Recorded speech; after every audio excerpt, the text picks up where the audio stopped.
Na prošlotjednoj sjednici Odbora za okoliš, javno zdravlje i sigurnost hrane Europskog parlamenta održana je godišnja razmjena mišljenja u sklopu strukturiranog dijaloga s povjerenikom Europske komisije za okoliš, pomorstvo i ribarstvo, gospodinom Karmenom Velom.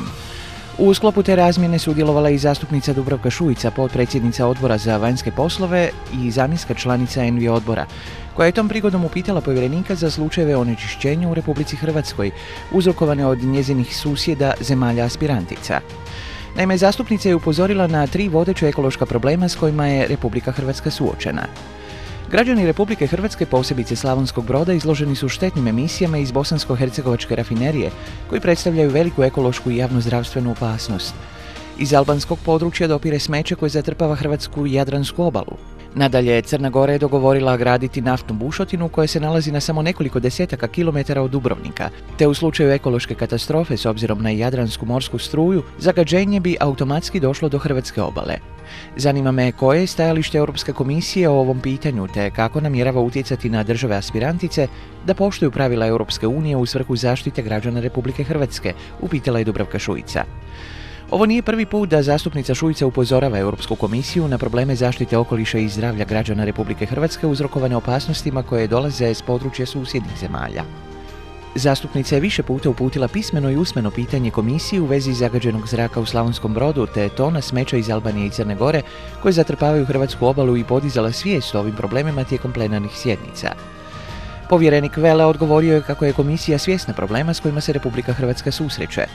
Istina je da postoje prekogranična neriješena pitanja kako između dvije zemlje članice, tako između zemlje članice i zemlje kandidatkinje, te smatra kako je najbolji način za rješavanje ovog problema kroz raspravu i dogovore. Izjavio je kako je i povjerenik za europsku susjedsku politiku i pregovore o proširenju, gospodin Johannes Hahn, također upoznat s ovim problemom.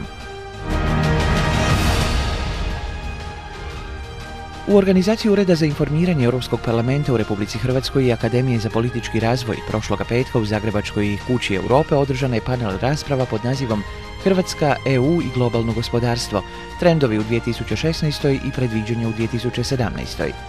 Glavne teme panela bili su gospodarski ciljevi Republike Hrvatske kao i realne implikacije rasta hrvatskog BDP-a. Uz potpredsjednicu vlade, doktoricu Dalić, na panelu su sudjelovali zastupnici u Europskom parlamentu Ivana Maletić, Dubravka Šuica te Davor Škrlec, ekonomski analitičar Hrvoje Stojić te docent Kristijan Kotarski s Fakulteta političkih znanosti u Zagrebu. Sudionici rasprave osvrnuli su se na rast hrvatskog BDP-a koji je u 4. lanjskom tromjesečju porastao za 3,4% na godišnjoj razini, a što je najbrži rast u 9 godina. Pozitivni gospodarski trendovi koje imamo više od godine dana rezultat su 2 skupine čimbenika. S jedne strane radi se o prilagodbi koje je prošlo hrvatsko gospodarstvo tijekom krize. U tom razdoblju hrvatski poduzetnici i radnici prošli su teški proces prilagodbe, povećali su svoju sposobnost natjecanja, fleksibilnost i izdržljivost na tržištu. S druge strane, ulazak Hrvatske u Europsku uniju, jedinstveno tržište, prilike na jedinstvenom tržištu sigurno se komplementarno priključilo prvom faktoru, istaknula je ministrica Martina Dalić. Na panelu je uz ostale kolege sudjelovala i Dubravka Šuica, zastupnica u Europskom parlamentu, koja smatra kako je Hrvatska profitirala od ulaska u Europsku uniju. Europsko gospodarstvo po prvi put je raslo jače 1,9% u odnosu na američko gospodarstvo koje je imalo podbačaj 1,5% i u tom kontekstu je i Hrvatska imala korist. Najveća korist je zajedničko tržište, ali je korist i od povećanog izvoza.